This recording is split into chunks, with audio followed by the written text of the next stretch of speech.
Сәлем достар! Осы видеода Dragon Ball анимесінің 29 сериясынан бастап 45 сериясына дейін, яғни Армия Красная Лента атты аркасын түсініктетіп айтып беретін болам. Ал ендеше кеттік.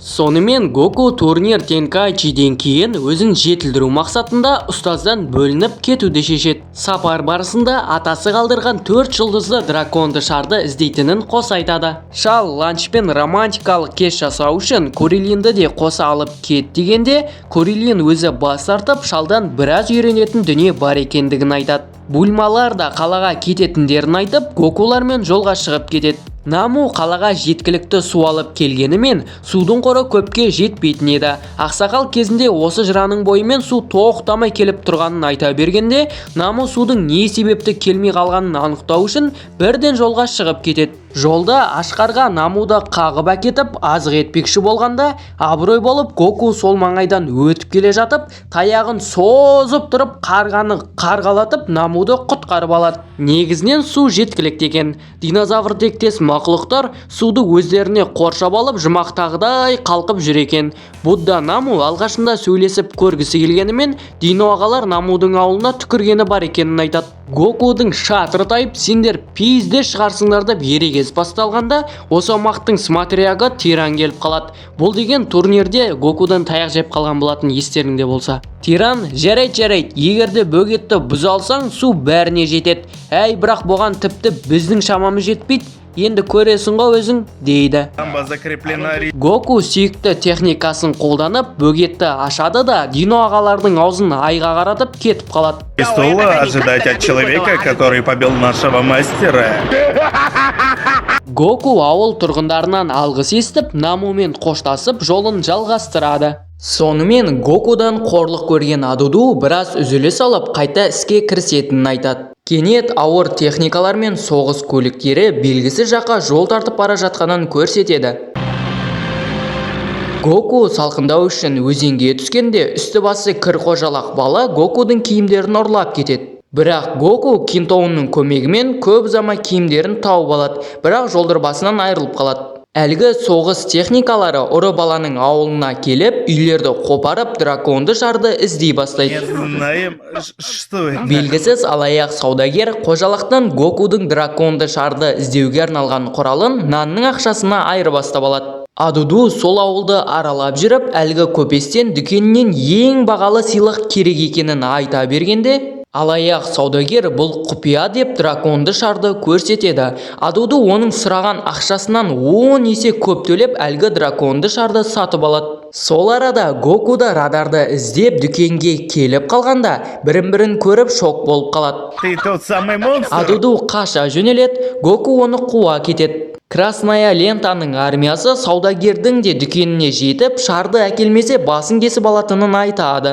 Әлгі алаяқ саудагер жасанды, яғни жалған шарды алып шығып, әлгіні сан соқтырғысы келіп еді, есесіне оны сол жерде өлтіріп тастады. Адуду да өзіндегі шардың жалған екенін біледі.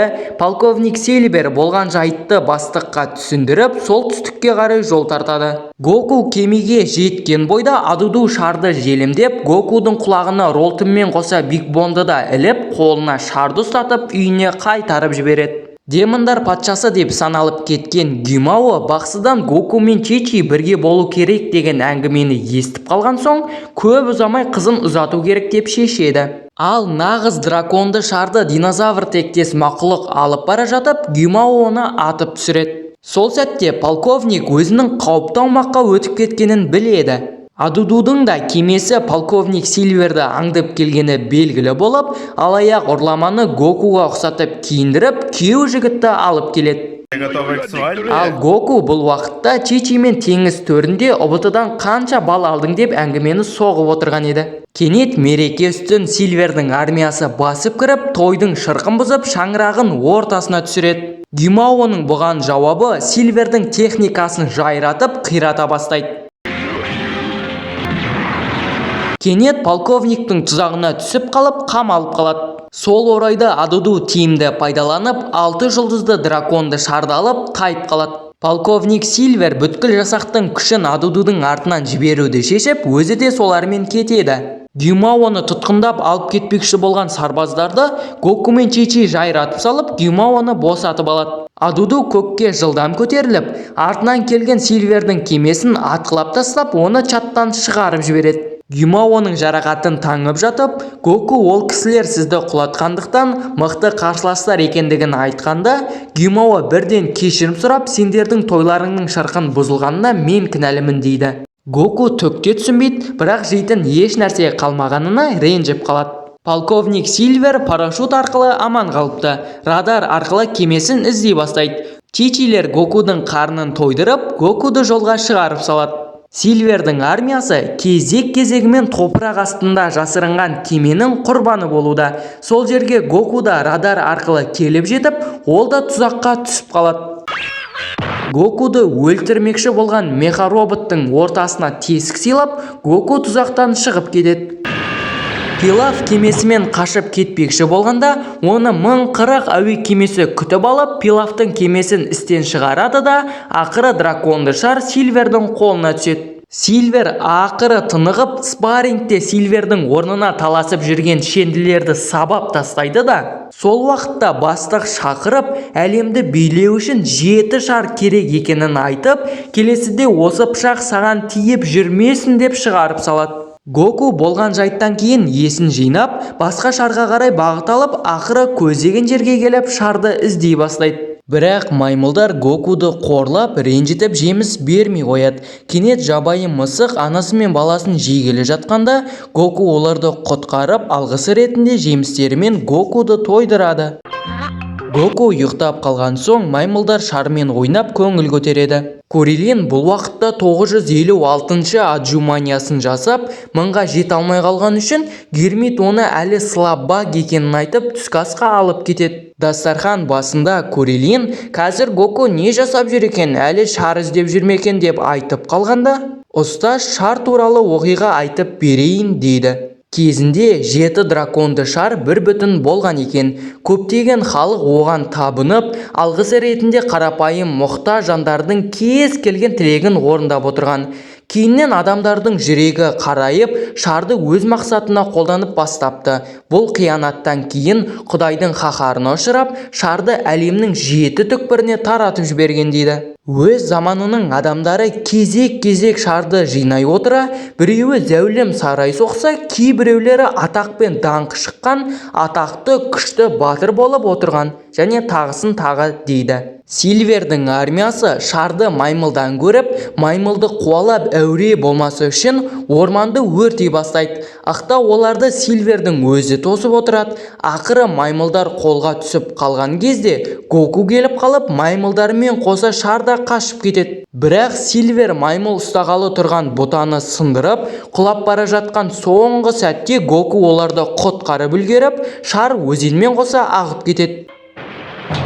Сонымен Гокулар ол жерден кетіп қалады. Сильвер өз жасағын өзенге бұрып, іздеу жұмыстарын өзенге жұмылдырады. Ал Гоку болса маймылдармен ойын ойнап, көңілін көтеруді жалғастырады. Таң ата салысымен Бульманың супер радарымен іздеушілерден бірінші болып шарды тауып алады. Короче, былай ғой, Сильвердің радары шарды іздеуге берілген бастапқы орнын ғана көрсетеді. Ал Гокудың қолындағы радар шар қай жаққа қозғалады, нақты адресін нұсқап отырады. Что? Сильвер Гокудың бұлтына ракетасын жаудырып, Кинтоонды жойып жібереді. Гокудың шатыры тайып, ұстаздан сыйға алған көлігінен айырған үшін жазаламақшы болады. Гоку бір соққысымен-ақ Сильверді аяққа отырғызып кетеді. Полковник намыстанып, қанша соққы жасағанымен бірде-бір соққысы волясы бар Гокуға тигіз алмай қояды. Кейіннен Гоку зайт балсың деп бетінен қамшымен осып жібереді. Гоку базадан капсула ұрлап, робот көмекші арқылы келесі шарға бірден аттанып кетеді. Сильвердің алдын жас бала орап кеткен соң, Сильверді орнынан босатып, істі генералға тапсырады. Гоку суық аймаққа келіп, үсіп қалады. Дәл осы аймақты генералдың базасы орналасқан болып, Гокуды таба алмай қояды. Үсіп қалған Гокуды кішкене қыз сүйреп алып кетіп қалады. Генерал Гокуға іздеу жариялап өлтіруді бұйырады. Шарф оранған қыз ес-түссіз жатқан Гокуды үйіне алып келеді, ал генерал болса жас баланың Сильверді жеңгеніне уайымдап отырады.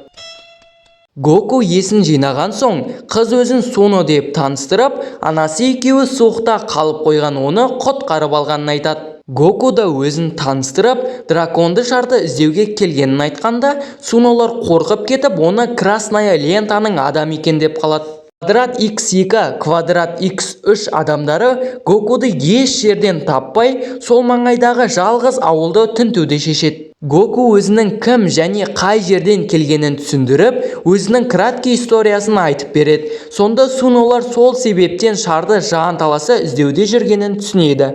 Және шарды іздеуге көптеген қол күші керек болғандықтан, осы ауылдың көсемі, яғни Суноның әкесімен бірге түгел дерлік ауылдың еркектері тұтқын есебінде тыл жұмысына тартылыпты. Гоку ол сұмырайларды айырып келесі шарды табатынын айтып, және әкесін құтқаруға уәде береді. Кенет әлгі сарбаздар үйге басып кіріп, жасырынып отырған Гокуды атқылап тастайды. Гокудың тығылудан зайбалы шығып, оларды айырып тастап, сыртқа шығып кеткенде тоңып қайтып келеді. Надежде будет холод. Суноның анасы Гокуға өлім башнясы туралы айтып береді. Ол жерде ауыл көсемі тұтқында екенін айтып, көсемді құтқарғысы келгендер қайтып оралмағанын айтады. Увидимся в этот раз. Гоку маған пофиг деп олармен қоштасып кетіп қалады. Жолда X3 және X2 сарбаздарын шашып өтіп, башняға қарғып мінеді. Генерал жаман емес, десе де жоғары көтерілу ол саған мүмкін емес, дейді. Осылайша Dragon Ball анимесінің Красная лента атты аркасын жартылай қысқаша аяқтайтын боламын. Ал енді келесі жоқ достар, арнаға тіркеліп лайк басып кетулеріңізді сұраймын. Ал енді келесі видеоға дейін көріскенше күн жақсы.